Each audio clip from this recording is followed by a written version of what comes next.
verset 24. Gédéon construisit là un autel à l'Éternel. Je vais construire verset 22, ça sera peut-être mieux.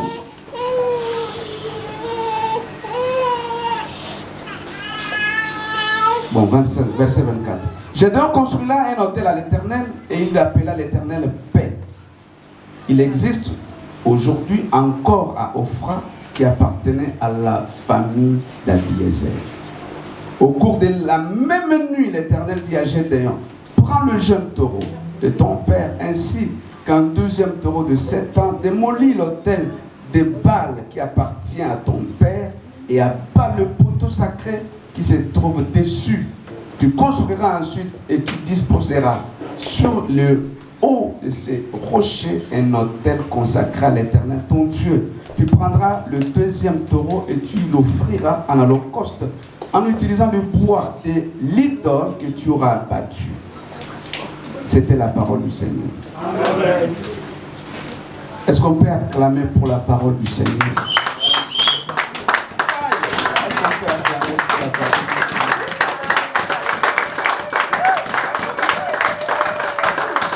Seigneur? Que le Seigneur nous bénisse. Amen. Veuillez vous rasseoir. Le thème de cet après-midi, où sont les miracles que nos pères nous ont racontés? Nous avons tellement de nouvelles de miracles, mais pourquoi nous ne vivons pas ces miracles? On nous parle de miracles, mais nous n'expérimentons pas le miracle. Est-ce que ce Dieu de miracles a-t-il disparu? Est-ce que ce Dieu de miracles existe encore? Je peux continuer? Amen. Est-ce que vous êtes là? Amen. Ça c'est très important. Ça c'est très très important. Gédéon est un rétrograde. À l'église, nous avons tellement de rétrogradés. Les gens sont à l'église, mais sont des rétrogrades. Ils servent Dieu, mais sont des rétrogrades. Gédéon, c'était un rétrogradé. Il vivait un moment, une époque où, l'époque de Gédéon, ils avaient fait ce qui est mal à l'Éternel et Dieu les a livrés au pouvoir de Madianite. Le Madian avait le pouvoir sur eux. Ils s'aimaient, mais le récolte, c'est les autres qui bénéficiaient. Ils travaillaient dur, mais ils ne se réjouissaient pas du fruit de leur travail. C'était les autres qui étaient bénéficiaires. Gédéon avait la connaissance de Dieu, mais Gédéon ne vivait pas ce Dieu avec lui. Gédéon est comparable aux chrétiens de notre époque qui sont déprimés par des problèmes. Gédéon est comparé aux chrétiens de cet âge, fatigués de problèmes, fatigués de pasteurs, fatigués quand on leur parle de l'église, ils sont fatigués. Ils courent ça et là, mais sans solution.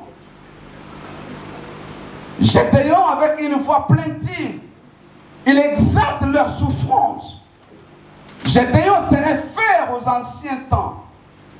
Gédéon, il se réfère à ce que Dieu a fait avec Moïse, avec d'autres. Mais si Dieu est avec nous, pourquoi nous souffrons? Si Dieu est avec nous, mais où sont les miracles qu'on nous a parlé? Nous savons que Dieu était avec Moïse. Ils ont traversé la mer Rouge. Dieu était avec Moïse. Ils ont vu la manne. Mais où est ce Dieu? C'était la grande question de l'époque de Gédéon. C'est ce que nous vivons encore dans ces temps. Les gens partent à l'église, mais rentrent avec des problèmes, se posent des questions. Mais où est ce Dieu qu'on nous a parlé? C'est un Dieu de miracles. C'est un Dieu qui agit. Est-ce que nous sommes en retard par rapport à ce Dieu? Pour Gédéon, Dieu qui a opéré, c'est un Dieu du passé. Mais dans le présent, on ne le voit pas, on ne le vit pas. Pour Gédéon, Dieu était un Dieu du passé. Il pouvait se référer au passé parce que le présent était contradictoire à ce qu'il a entendu du passé. Vous êtes là? Amen. Il y a des gens à l'église qui se réfèrent de leur passé. Quand j'étais intercesseur, Dieu m'utilisait. Quand j'étais, on vit que dans le passé et non dans le présent. J'étais formidable intercesseur. Je servais Dieu avec force. J'étais. Mais Dieu n'est pas un Dieu du passé, il est aussi Dieu du présent. Donc Gédéon est un type de chrétien nostalgique. Il vit avec des nostalgies du passé. Mais il est dans un présent. Vous êtes là? Amen. Nous avons des chrétiens de nostalgie. Regardant son état de rétrograde, Gédéon avait besoin de quelque chose, d'un signe pour réanimer sa foi. C'est comme Pierre. La Bible dit, il a pris ses collègues, ils sont rentrés à la pêche. C'est Jean 21, je crois. Ils sont rentrés à la pêche. C'est Jésus qu'on nous a parlé, il est déjà mort, il est parti. Rentrons aux choses qu'on faisait autrefois. À l'église, il y a ceux qui avaient abandonné le péché, mais aujourd'hui le péché est devenu normal. Ils avaient abandonné de fumer est devenu normal. Tout ce qu'ils avaient abandonné dans le passé, ils le refait aujourd'hui sans inquiétude. Des rétrogrades dans les églises. Qu'est-ce que tu as repris? Qu'est-ce que tu as encore repris? Ce que tu avais abandonné autrefois. La vie d'autrefois, lorsque tu avais le zèle là de servir, tu as dit non à ça. Mais aujourd'hui, tu es revenu facilement. Ils ont dit, je ne touche pas à l'alcool. Mais aujourd'hui, ils sont revenus facilement à ça. Des rétrogrades.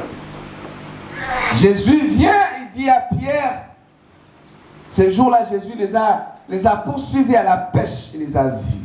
Lorsqu'ils ont vu Jésus, ils n'ont pas compris que c'était Jésus. Le plus grand danger, c'est quand tu deviens aveugle de la présence de Dieu dans ta vie. Amen. Tu marches avec Dieu, mais tu ne sais pas que Dieu est avec toi. Amen. Et après avoir vu un miracle, ils ont dit, ah Seigneur, ils se sont retournés. Nous vivons une époque où les gens, ils parlent de Dieu, mais ils ne vivent pas Dieu. Ils ont des syllabis sur les enseignements de Dieu, mais n'ont jamais expérimenté Dieu. Nous avons une connaissance intellectuelle de Dieu, mais dans le quotidien, on ne l'expérimente pas. C'est comme Gédéon. Où est ce Dieu d'autrefois? Je peux continuer? Amen. Est-ce qu'on peut acclamer le Seigneur?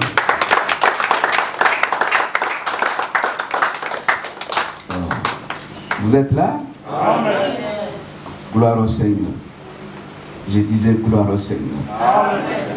Oh, ma prière cet après-midi, que Dieu opère un signe dans la vie de quelqu'un. Je disais que Dieu opère un miracle. Amen. Ce qui est au-delà de ton entendement. Amen. Quand Dieu opère, je avais besoin d'un signe. Il aspirait vivre un signe. Waouh! Le miracle, c'est ce qui est au-delà de l'imagination. C'est que l'homme ne peut pas penser, ce qui dépasse l'intellectuel, l'intelligence des hommes.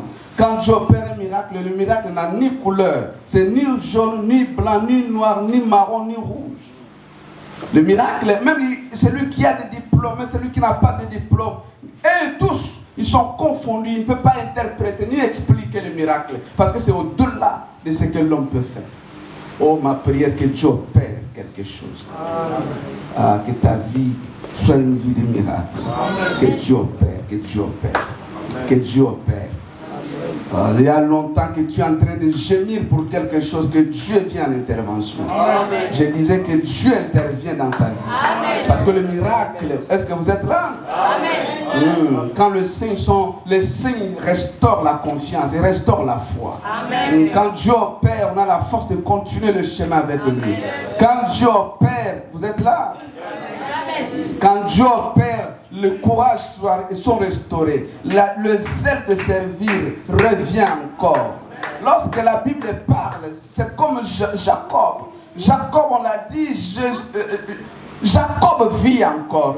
Jacob ne croyait pas que Joseph vit encore. Mais lorsqu'il a vu de chars venir de l'Égypte, son esprit se réanime.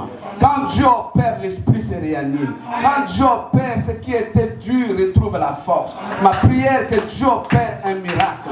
Oh, j'ai parlé à quelqu'un avant qu'on arrive au mois de décembre. Je déclare cette saison une saison de signes et de projets. Si tu crois à cela, que ça soit une réalité dans ta vie. Quand Dieu opère le miracle, même dans profond, même dans la nuit, on va chanter un cantique.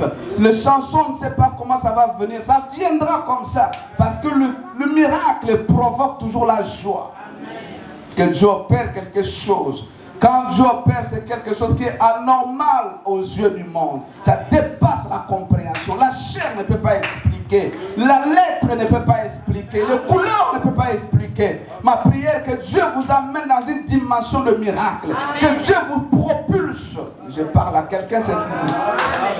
Que Dieu réanime la foi de quelqu'un cet après-midi. Que Dieu réanime la force perdue.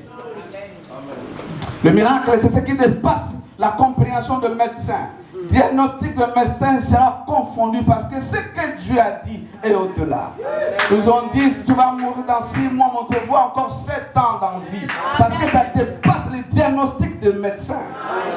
Le médicament ne peut pas apporter la guérison, mais c'est Dieu qui apporte. Oh, laisse-moi pour donner la bonne nouvelle cet après-midi à quelqu'un. Jésus est le guérisseur de tous les âges. Là où Jésus passe, les guérisons sont automatiques. La présence de Jésus opère des choses qui... Mon Dieu, ce que Jésus a opéré, aucun homme ne peut imiter cela. Il a marché sur les eaux. Il a marché sur les eaux. Jésus que je vous prêche n'est pas un Jésus d'imagination. Il est un Jésus réel. Jésus qui a transformé l'eau en vin. Jésus qui a ressuscité quelqu'un de mort après 4 jours. Je vous presse un Jésus de miracle. Jésus qui ne peut pas laisser quelqu'un dans la même maladie. Oh, si tu crois, c'est Jésus va opérer un signe dans ta vie. Je parle de Jésus cet après-midi. Un Jésus incomparable. Il est au-delà de l'imagination de l'homme. Un Jésus que l'homme ne peut pas fabriquer. Mais un Jésus Dieu. Je vous parle de Jésus qui change le cours de l'histoire. Je vous parle de Jésus qui change les choses. Oh, un Jésus qui prend les derniers devient les premiers. Jésus qui prend les derniers devient les premiers. Jésus qui change le miracle. Jésus qui opère ce que les hommes ne peuvent pas opérer. Jésus qui transforme mon Dieu. Je parle de Jésus. Un Jésus qui a fait enlever les cancers dans le corps. Jésus qui donne les enfants ce qu'ils ne mettaient pas au monde. Jésus que je vous prêche. Il a pris des pauvres, il les a rendus riches. Il a la capacité d'appauvrir. Il a la capacité d'enrichir. Il a la capacité de ressusciter. Il a la capacité de faire mourir. Je parle de Jésus. Je parle de Jésus. C'est Jésus que je vous parle, n'est pas un mort. Si c'était un mort, je n'allais pas le prêcher. Je parle d'un Jésus vivant. Si tu n'as pas encore la compréhension d'un Jésus réel, tu vas parler d'un Jésus de l'histoire. Je ne parle pas d'un Jésus historique, mais je vous parle d'un Jésus réel. On peut prêcher Jésus, mais c'est un Jésus historique. Mais je vous parle d'un Jésus qui vit, qui est au quotidien. Mon Dieu, mon Dieu. Mon Dieu, est-ce que quelqu'un peut m'encourager? Je parle de Jésus. Et la Bible dit ce qu'il a fait. Si on pouvait écrire, personne ne pouvait porter ses livres. Ce qu'il a fait, personne, tout ce qu'il a fait, on ne pouvait pas écrire. Parce que personne ne pouvait porter les livres si on écrivait tout. Parce qu'il a fait ce que l'homme ne peut pas faire. Ah, ma prière, il fera cette année à quelqu'un. Avant, on arrive au mois de décembre. Quelque chose d'imaginable. Ce qui dépasse ta compréhension sera débloqué. Une situation sera débloquée. Si tu crois à cette prophétie, reçois ça. Amen. Amen. Yes. Lorsqu'il parcourait la terre, il guérissait les malades. Il chassait les démons, il ressuscitait les morts. C'est Jésus que je vous parle. Le miracle. Quand le miracle arrive, laisse-moi dire à quelqu'un, le miracle quand ça arrive, ça dirige. L'objectif du miracle, c'est quoi? Je vais parler 3-4 points pour terminer. Première chose, pourquoi Dieu opère les miracles? Et pourquoi il n'y a pas encore de miracle aujourd'hui? C'est ça là où je vais atteler mon message. C'est là où je vais plus parler. Le miracle étonne toujours. Le miracle oriente les gens vers Jésus. On ne peut pas faire un miracle pour notre gloire. L'objectif du miracle, c'est pour faire approcher les gens de Dieu.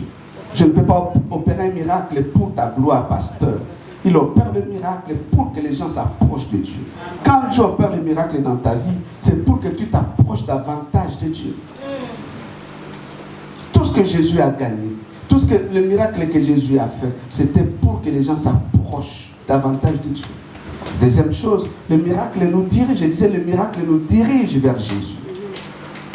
Vous êtes là? Amen. Ça nous dirige vers Jésus.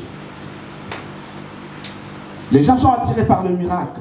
Oui, le miracle était quelque chose pour les orienter vers le Sauveur.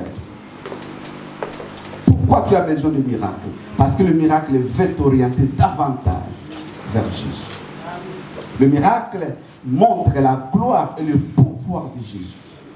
Il opère de miracles, c'est pour montrer son pouvoir, montrer sa gloire. Voilà, il dit à Marie, ne t'ai-je pas dit, si tu crois, tu verras la gloire de Dieu. Il a opéré le miracle, c'est pour manifester sa gloire. Amen. Vous êtes là? Amen. Le miracle, c'est là. Mais le plus grand miracle que je vais parler, pourquoi il n'y a pas assez de miracles? Le plus grand miracle, et pourquoi il n'y a pas de miracle? Le miracle marche de pair. Mon miracle marche de pair avec la repentance. Marche de pair avec la conversion. Première chose, il n'y a pas assez de miracles parce que les gens ne sont pas réellement convertis dans nos églises. Les gens viennent à l'église mais ne sont pas convertis. La conversion réelle, non. Nous venons d'églises d'apparence mais pas convertis totalement. Nous nous bousculons de portes des églises mais il n'y a pas assez de convertis.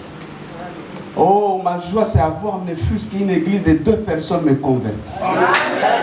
Avoir une multitude ne m'intéresse pas. Mais si, c'est bien avoir une multitude, mais ça sert à quoi si vous n'êtes pas convertis? Trop de gens, chaque matin, ils se préparent, mais combien sont convertis dans nos églises? Première chose, le miracle marche de pair avec la conversion. Vous êtes là?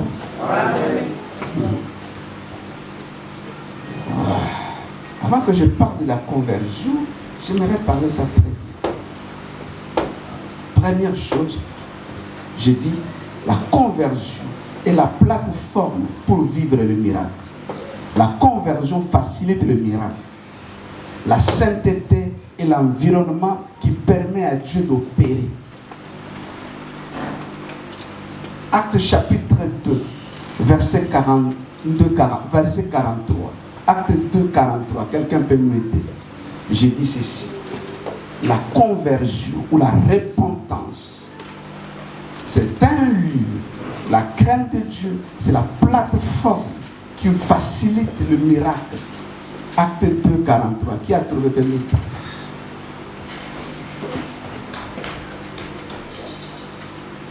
La crainte s'emparait de chacun. La crainte s'emparait de chacun.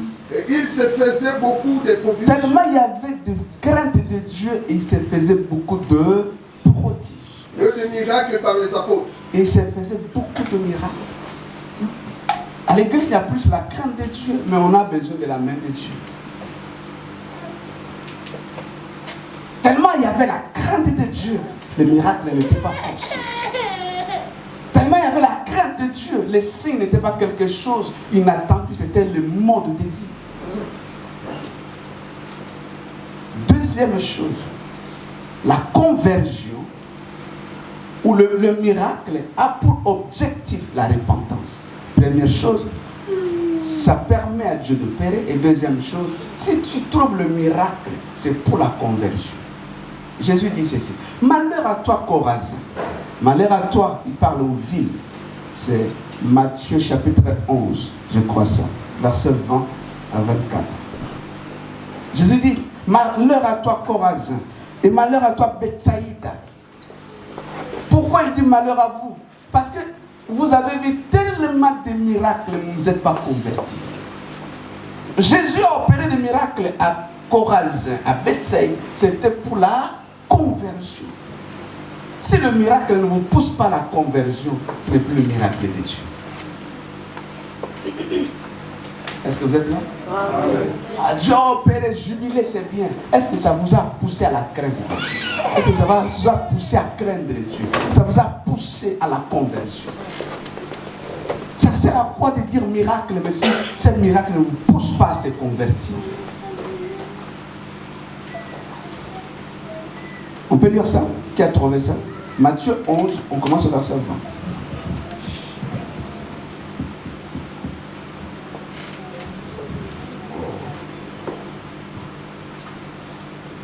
Est-ce que vous êtes là?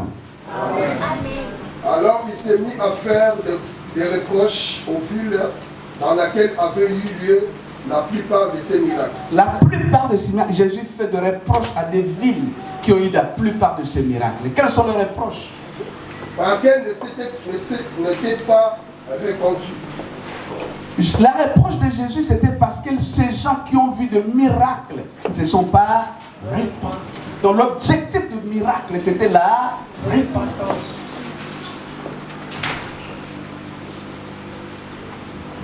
Comment vous pouvez vivre le miracle et rester dans l'endurcissement du cœur? Comment vous pouvez vivre le miracle de Dieu mais rester pécheur? Vous êtes là? Est-ce qu'on peut acclamer le Seigneur? Lorsque Pierre a rencontré Jésus, vous savez, Jésus a cherché Pierre 4 fois. Pierre ne s'est pas reconverti pour la première rencontre avec Jésus. Jusqu'au 4e rencontre où Pierre a vu le miracle, Pierre s'est agenouillé et dit, tu es le Seigneur. À ce moment-là, Pierre cherche Dieu. Donc le véritable miracle nous pousse à la repentance, à la conversion. Première chose, conversion, c'est abandonner le péché qui est avant tout une rébellion contre Dieu. J'ai dit ceci, la repentance ou la conversion, c'est abandonner le péché qui est avant tout une rébellion contre Dieu. Celui qui vit dans le péché, il est en rébellion contre Dieu. C'est une action de changer les choses. Là où il y a la conversion, il y a deux états. Il y a un ancien, il y a aussi un nouveau. On ne peut pas parler de la conversion s'il n'y avait pas un ancien, il y a aussi un nouveau état. Est-ce que tu as une nouvelle personne en toi ou tu es le même qui était hier?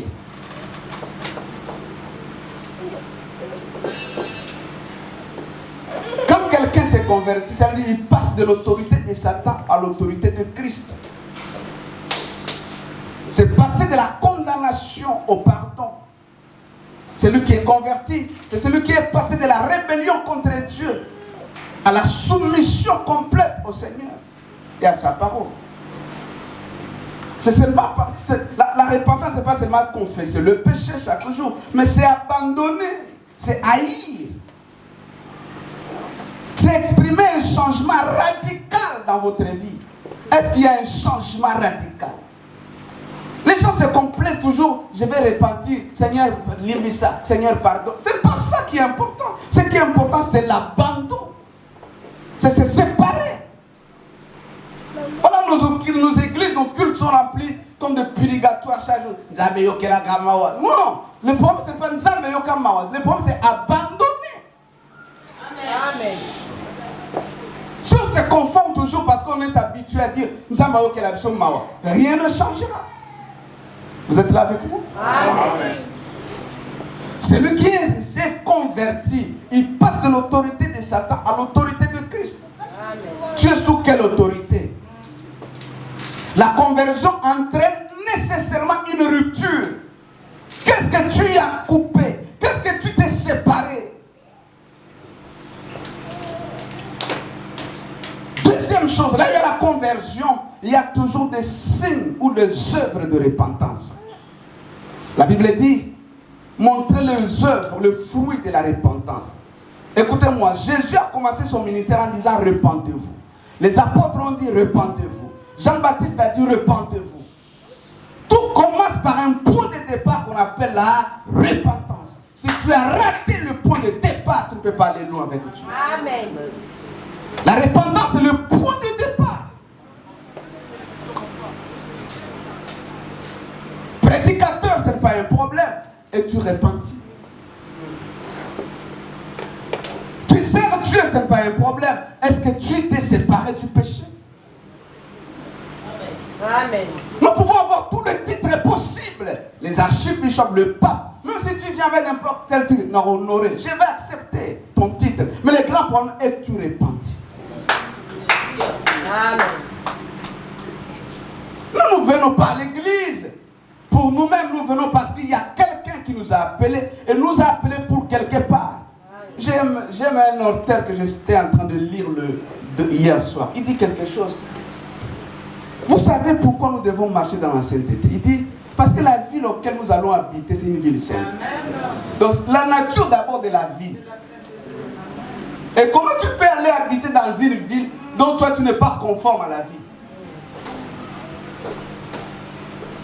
Deuxième chose, il dit, si nous devons craindre Dieu, marcher dans la sainteté, parce que c'est lui qui nous a appelés. Comment tu peux marcher avec quelqu'un qui est saint et toi tu n'es pas saint? Amen.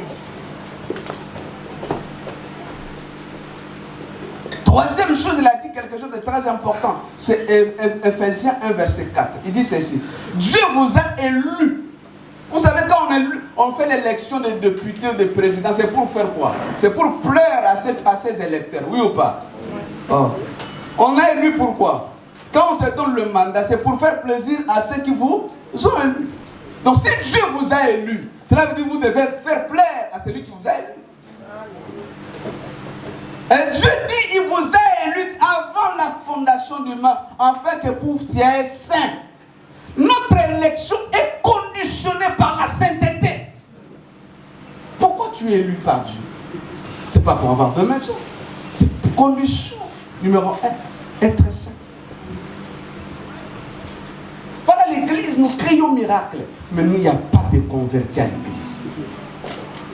Jean-Baptiste marche de pair avec Jésus. On ne peut pas parler de Jésus sans Jean-Baptiste avant. Jean-Baptiste, c'est la repentance. Sans Jean-Baptiste, Jésus ne sera pas là.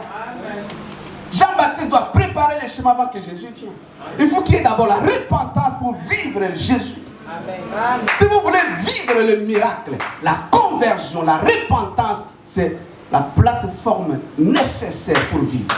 S'il n'y en a pas ça, criez comme vous voulez. Et lorsque Jean-Baptiste dit, lorsque Gédéon dit, où sont les miracles que nos pères nous ont rencontrés? Mais la réponse de Dieu, c'était quoi? Dieu voulait dire à Gédéon, je n'ai pas changé. Je suis le même Dieu des miracles. Mais il y a quelque chose qui m'empêche de travailler. Quel est ce quelque chose? L'autel de ton père. Le jour où tu vas enlever l'autel de ton père, tu me verras toujours le même Dieu. Mais tant que l'autel de ton père est là, je serai comme un Dieu qui n'agit pas. Je suis un Dieu qui agit. Et lorsque Gédéon arrache l'autel de son père, il a vu le miracle, le même Dieu agir avec lui. Il y a des choses qui empêchent que Dieu agisse avec toi. Si tu n'enlèves pas ces choses, peu importe les années que tu peux passer à l'église, tu resteras le même. Je peux continuer. Amen. La foi sans repentance est sans valeur. Amen. La vraie foi implique la repentance. Une décision de se détourner du péché. La foi qui sauve, c'est la foi, y compris la repentance. J'ai parlé de 2 ou 3 choses très importantes.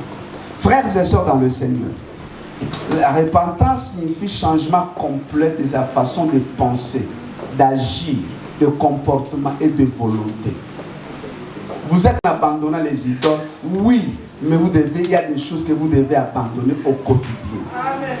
La repentance, ça se manifeste par la haine du péché. Si vous aimez le péché sera votre ami. Si vous haïssez la chose va se retirer. La personne que vous haïssez ne marche pas avec vous, mais la personne que vous aimez marchera avec vous. Donc si vous haïssez le péché sera loin de vous. Mais si vous aimez le péché marchera avec vous. Amen, amen. Nous marchons avec le péché parce que nous l'aimons.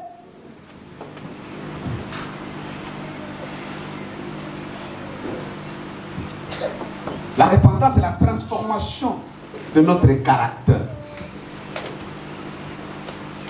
La transformation de nos attitudes. La conversion, c'est aussi le rejet total et définitif de ce qui nous lie à Satan. Qu'est-ce qui est de Satan? Qu'est-ce qui est du monde auquel tu es lié avec ça?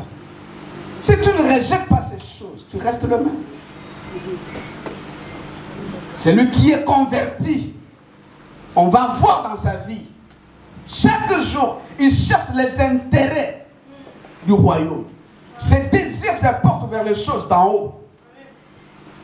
Toi, les choses de Dieu ne t'intéressent même pas. Il faut qu'on t'appelle. Tu n'es pas encore impliqué dans ces choses.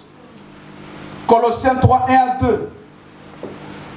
Aspirez aux choses d'en haut. Cherchez les choses d'en haut. Un cœur repenti, un cœur converti a le désir des choses d'en haut. Mais nous, à l'église, les gens se bousculent pour les choses terrestres. Ce qui est de Dieu, c'est rare.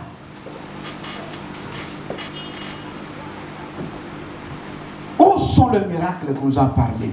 Il n'y a pas de miracle parce qu'il n'y a pas de conversion sincère. Nos paroles de chaque jour, nos discussions de chaque jour, ce que nous parlons, est-ce que ça prouve la conversion ou pas?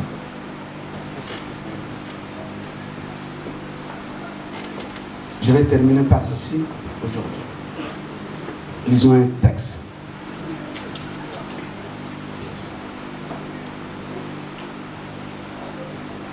Est-ce qu'on peut lire ça? 1 Chronique chapitre 10. 1 Chronique 10. Je vais terminer par ça. Frères et sœurs, celui qui a trouvé 1 Chronique 10, 8 à 10. 1 Chronique 10, 8 à 10. On ne peut pas marcher avec Dieu et aller loin avec Dieu sans cela. Frères et sœurs, le miracle, avant que je puisse parler ce point, le miracle, c'est très important. Ça certifie que Jésus est avec nous. Ça certifie la parole de Jésus. Que le ministère de Jésus est vrai. Que la parole de Jésus est vraie. Les signes et les prodiges doivent être accomplis dans notre temps pour publier Jésus. L'église n'est pas une église. L'église n'est pas une association tout sangani. L'église, c'est l'église de Dieu. On doit voir la main de Dieu, la puissance de Dieu, la manifestation de Dieu. Mais pour vivre ces choses-là, nous devons avoir cette plateforme de craindre Dieu. Vous êtes là? Est-ce que vous avez trouvé ça? On peut dire ça tous ensemble. Il dit quoi? Oui? Le lendemain, les Philistins virent pour dépouiller les morts. Avant ça, je crois que c'est avant ça. C'est un Chronique combien? 1 Chronique 8. Lis 1, 2, après on utilise. 1 Chronique 10, verset 1 à 2. Les Philistins livrèrent bataille à Israël. Les Philistins livrèrent bataille à Israël. Et les hommes d'Israël prirent la fuite devant les Philistins. Les hommes d'Israël prirent la fuite devant le Philistin. Et tombèrent morts sur la montagne de Gibéa. Les Philistins poursuivirent Saoul et ses fils. Et tuèrent Jonathan, Abinadab et Malchishua, fils de Saoul. L'effort du combat porta sur Saoul. Les arches s'atténurent et le blessèrent. Continuez. Saoul dit alors à son porteur d'armes, merci, tire ton épée et transperce-moi. Vous êtes là? J'aimerais que vous soyez là. Saul dit alors à son porteur d'armes, tire ton épée et transperce-moi. Sinon, ce sera ces incirconcis qui viendront et ils me feront subir leur mauvais traitement. Son porteur d'armes ne voulut pas le tuer car il était rempli de peur. Alors Saoul prit son épée et se jeta dessus. Dis à ça quelqu'un, Saoul s'est jeté sur son épée. Vous pouvez m'aider ici? Est-ce que quelqu'un peut m'aider? La repentance, c'est très très important, la conversion. Je vais parler de quelque chose ici très important. Ce que tu ne détruis pas, Abraham, ça se détruira. Amen. Le comportement tu ne détruis pas, c'est ce comportement qui te détruit. Amen. La plupart, nous regardons le comportement des autres Oui, ça nous fait mal. Mais le comportement de l'autre ne me détruira pas. Ce qui me détruit, c'est mon propre comportement. Il a fait ceci, il a fait cela. Oui, c'est lui qui a fait. Oui, ça m'a fait mal, mais ça ne peut pas me détruire. Ce qui va me détruire, c'est mon épée. Donc Saoul ne meurt pas par l'épée de l'ennemi. C'est sa propre épée qui le détruit. La plupart de nos destructions, c'est nous-mêmes.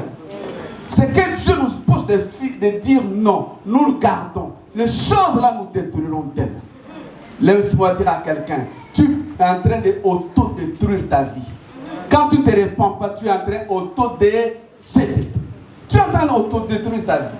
La plupart des gens, ils croient que c'est les autres qui vont me détruire. Non, c'est la plupart, nous sommes nous-mêmes victimes de nous-mêmes. Écoute-moi, frères et sœurs. Ce que tu es en train de faire, ça va te détruire.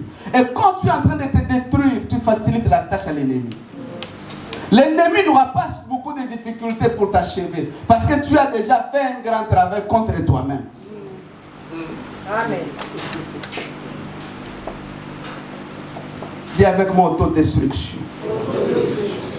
Si je ne marche pas dans la conversion, je suis en train de m'auto-détruire. Est-ce que vous pouvez m'aider ici? Aidez-moi ici. Ce ne sont pas les armes de l'ennemi qui ont tué Goliath. Ce qui a coupé la tête de Goliath, ce n'est pas l'épée de David, mais c'est la propre épée de Goliath.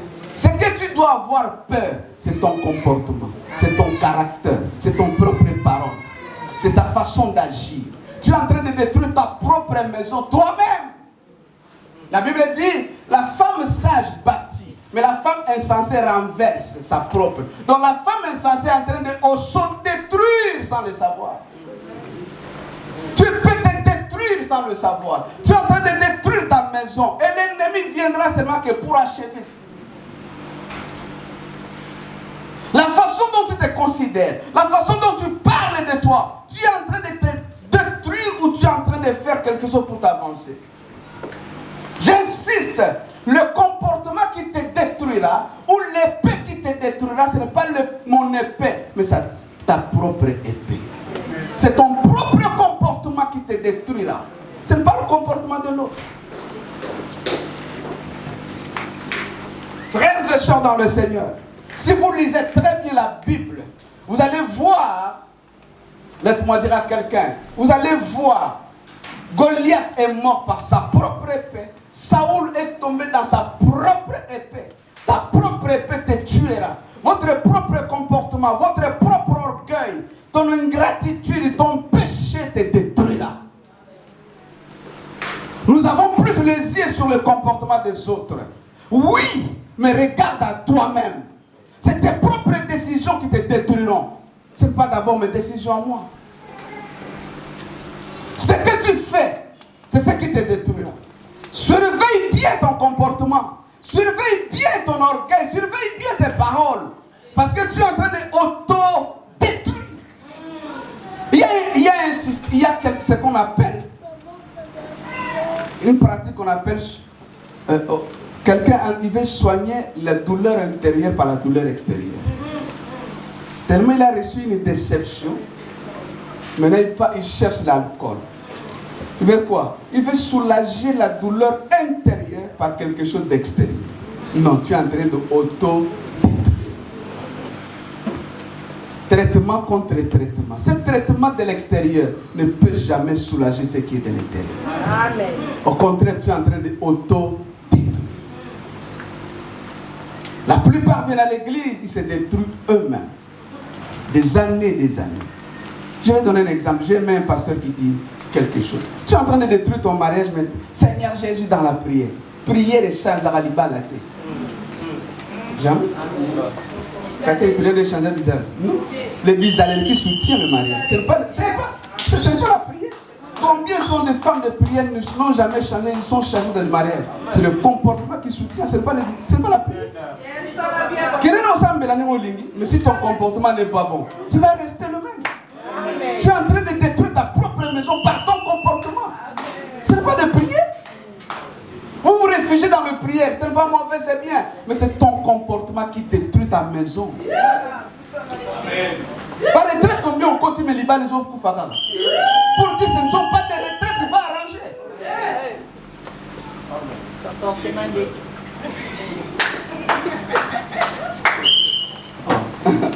Est-ce qu'on peut dire Amen?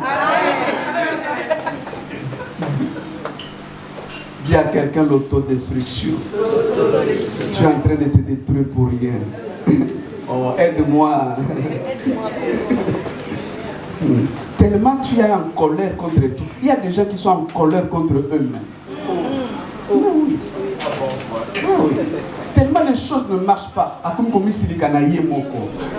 Oui, cette colère entre toi-même va provoquer plus tard la tension des choses. Parce que tu dors avec une colère contre soi-même.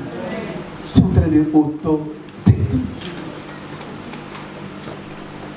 L'autodestruction existe si nous abandonnons pas ce que Dieu nous dit d'abandonner. Dieu est bon.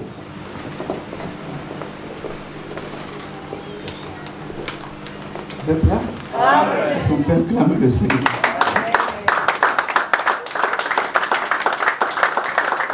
Mardochée ne va pas mourir, non, Aman plutôt, ne va pas mourir par quelque chose de l'autre. Aman va mourir par sa propre piège. Donc c'est l'autodestruction. Qu'est-ce qui détruit Aman? C'est sa propre orgueil. Son orgueil à lui, se croire meilleur, ça va le détruire. Ce que tu crois être, à des fois tu ne l'es pas, tu es en train de te détruire. Amen. Combien vous vous détruisez par vos langages, vos paroles? Surveille ta bouche. Amen. Ta bouche est en train de te détruire sans le savoir.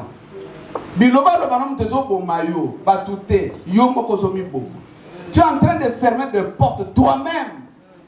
C'est une autodestruction.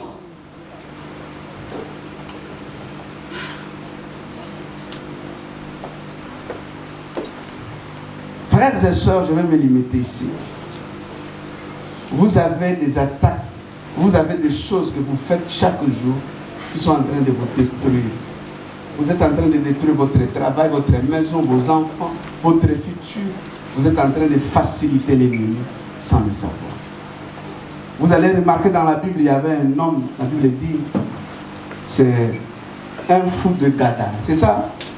C'est fou de Gadara. Il habitait où? Il habitait où? Cimetière. Donc ses voisins, c'était des... Il ne voyait même pas les voisins, il ne parlait pas avec les voisins, mais il a des voisins.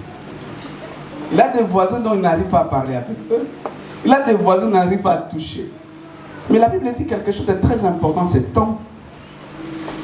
On lui a mis des chaînes, des fers, mais il cassait cela. Les gens l'ont mis des fers, mais il cassait.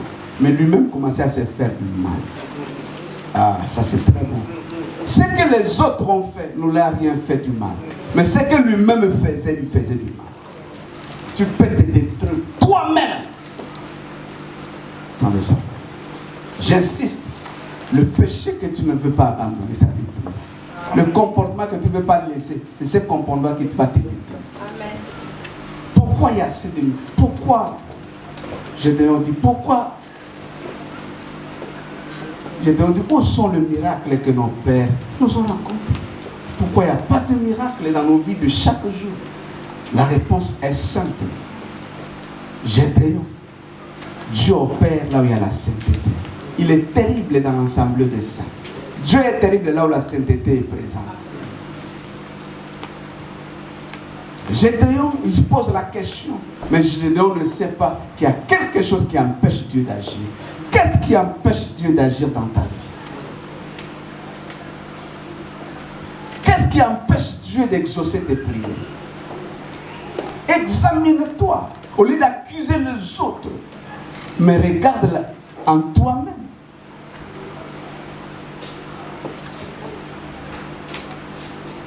Amen. Amen. Est-ce qu'on peut acclamer très fort? Est-ce qu'on peut acclamer le Seigneur?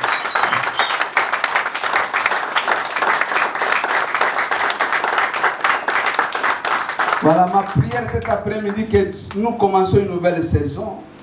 Les 6 mois sont passés, nous avons encore 6 mois à venir. Les 6 mois à venir, ce sont les 6 mois d'une nouvelle saison de miracles. Amen. Je suis venu prêcher ce message pour dire que la saison de miracles a commencé. Amen. Tu n'es pas en retard de miracles. Et Dieu des miracles n'est pas mort. Il est le même hier, aujourd'hui, éternellement. Ce qu'il a fait dans le passé, il va le faire. Je dis à quelqu'un, cette saison que nous commençons, c'est une saison de miracles.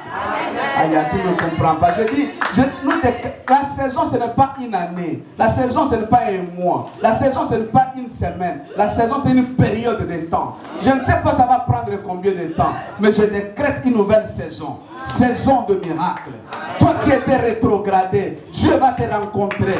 Il y aura quelque chose d'inattendu dans ton chemin. Aïe, aïe, aïe. Je dis, Dieu va te surprendre. Il y aura des surprises agréables. Dieu va surprendre quelqu'un. Une surprise dans les relations viendra. Surprise de révélation viendra. Une surprise dans la guérison. Dieu va surprendre quelqu'un. Même quand tu dors, la délivrance sera à tes côtés. Dieu va surprendre une saison de miracles, une saison de grandes choses, saison de surnaturel. Tu ne passeras pas cette année comme ça. Tu vas témoigner Dieu. Tu vas saisir ce que tu n'as jamais fait. Je prophétise, c'est lui qui croit à cette parole, que ça soit oui, amen dans sa vie. Je suis en train de prophétiser. Ce que les médecins n'ont pas fait, Dieu va le faire avec toi. Ce que l'État ne peut pas faire, Dieu le fera avec toi. Ce que l'argent ne peut pas faire, Dieu le fera. J'ai bien quelqu'un, Dieu va t'étonner. La saison ne finira pas comme ça. Tu vas chanter un cantique dans la nuit. Oh, cantique avant qu'on y ait du côté de Monaté. Lorsque la cantique viendra, tu ne seras pas. Ça vient d'où, mais Dieu va mettre dans ton cœur. Dieu va, oh mon Dieu, Dieu va enlever l'affliction dans ton cœur. Dieu, ma prière, Dieu va opérer quelque chose. La saison d'honneur arrive. Dieu va honorer quelqu'un dans cette salle. S'il était là, que ça soit cette parole pour lui. Je suis en train de prophétiser. La saison d'honneur arrive. La saison de miracle inattendue. La saison inhabituelle arrive. Dieu va te toucher d'une manière extraordinaire. Il viendra te rencontrer les hommes que tu n'as jamais vus. Mon Dieu, les dossiers qui ont été fermés, Dieu va l'ouvrir. Dieu va te surprendre avec de l'argent que tu n'as jamais vu. Ah, que l'argent vient. Je dis en train de parler. Dieu va te surprendre avec une promotion. Dieu va te surprendre avec... Oh, Racharaba. Si tu crois à cette parole, reçois cela. Dieu va te surprendre. Il va te surprendre. Il va disposer le cœur de gens. Il va disposer les gens à ta faveur. J'étais en train de prophétiser. Je vois Dieu en train de disposer le cœur de gens pour quelqu'un qui est dans cette salle. Je suis en train de dire, Dieu est en train de disposer le cœur de gens. Ce que je dis, je le vois venir. Ce que je dis, je le vois, je le vois. Je dis ceci, Dieu est en train de disposer le cœur de gens. Ils vont te faire du bien que tu n'as jamais pensé. Je suis en train de prophétiser pour quelqu'un. Dieu te surprendra cette année. Reçois cette parole. Dieu te surprendra cette année. Je disais à quelqu'un, Dieu te surprendra cette année. Je disais à quelqu'un, le miracle n'est pas passé. Tu témoigneras cette année. Témoignage sur témoignage. Un miracle sur un autre miracle. Le Dieu que tu pries n'est pas un Dieu des morts. Je suis en train de parler à quelqu'un dans cette salle. Je suis en train de dire à quelqu'un, si tu crois à cette parole, reçois cela. Reçois cela. Ce que les médecins ne peuvent pas donner, Dieu te l'accorde. Ce que les hommes ne peuvent pas donner, Dieu te l'accorde. Reçois cette parole dans le nom de Jésus. Que les anges soient en mouvement, te l'accorder. Que les anges soient en mouvement, que Dieu te l'accorde.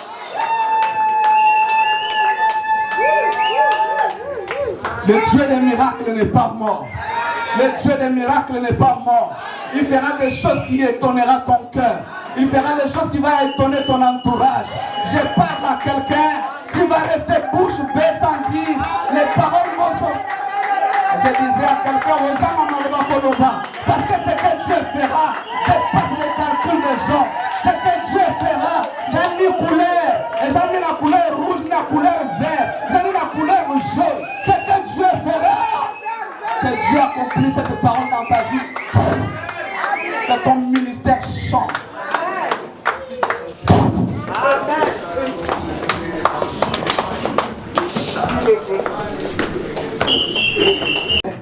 était un Dieu de mort, je n'allais pas le prêcher ici. Je te le prêche parce que je l'ai vu donner des enfants ceux qui n'espéraient pas. J'ai vu ce Dieu ressusciter les morts. J'ai vu ce Dieu élever les pauvres et devenir des gens dans la vie. Je crois à ce Dieu. Si tu ne l'as jamais expérimenté, il faut l'expérimenter.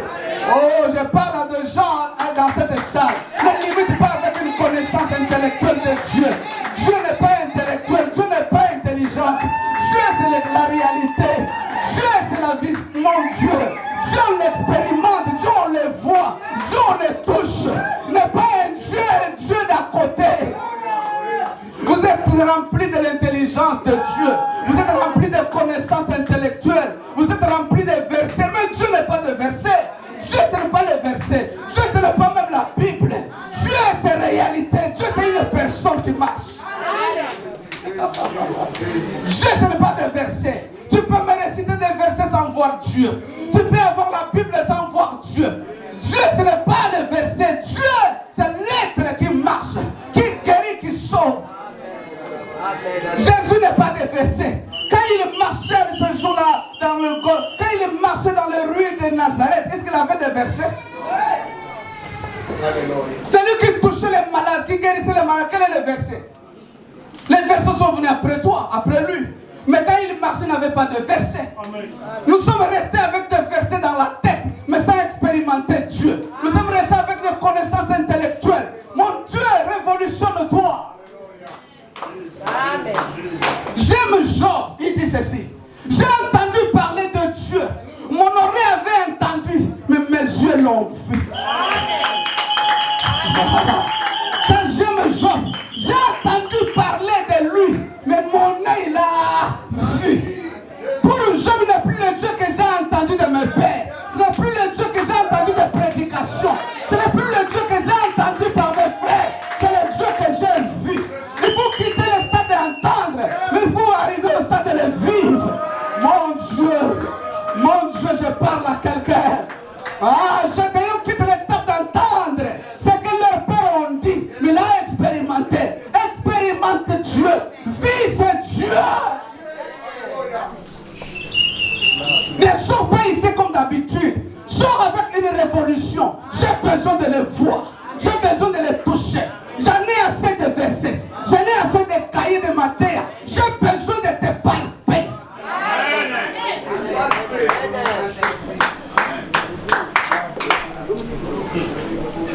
Est-ce que tu as déjà Dieu? Non, ce n'est pas le verset. Il faut que les versets quittent la Bible, deviennent corps. Il faut que les versets l'envoient autant, mais quand on te voit, on voit verset en haut. Il était malade. Quand il marche, ah j'étais malade, je suis marqué. Là on voyait dans la Bible, on me voit présent. Il faut que les versets quittent la Bible et la verset devienne réalité en toi. Entrer en toi. Voilà, l'église ne prospère pas. On a assez de prédicateurs intellectuels. Trop de prédicateurs à Mayele. Trop de prédicateurs à intelligence. Mais rien de vu. Trop de chrétiens intelligents. Trop de chrétiens qui réfléchissent sur Dieu. Mais des chrétiens qui ne vivent pas Dieu. Quittez le stade de réfléchir sur Dieu, mais expérimenter Dieu. Amen. Si l'église devient une habitude pour amener ça pour s'embêter, on n'a aucun, tu ne changeras rien. Amen. Parce que nous sommes habitués avec mon pasteur là. Non. Quitte ce stade, mais pas pour vivre Dieu. Nous nous attachons dans les églises, pourquoi? Parce que tout le monde à côté mon corps. Ah, l'église à Balangaba, l'église à Balambanda. Ah, l'église à Bambolé. Au monde en Zambie. Amen. Merci Jésus.